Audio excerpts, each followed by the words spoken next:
আসসালামু আলাইকুম ওয়া রাহমাতুল্লাহি ওয়া বারাকাতুহু।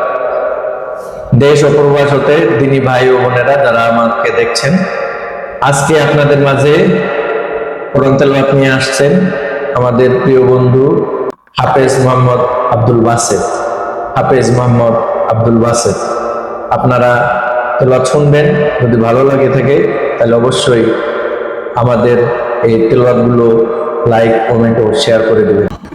أعوذ بالله من الشيطان الرجيم.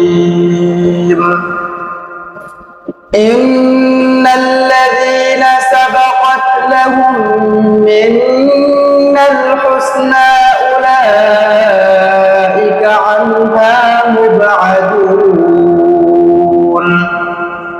لا يسمعون حسيسها وهم فيما اشتهت أنفسهم خالدون لا يحزنهم الفزع الأكبر وتتلقاهم الملائكة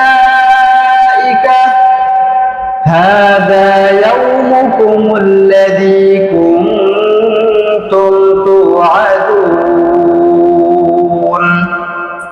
صدق الله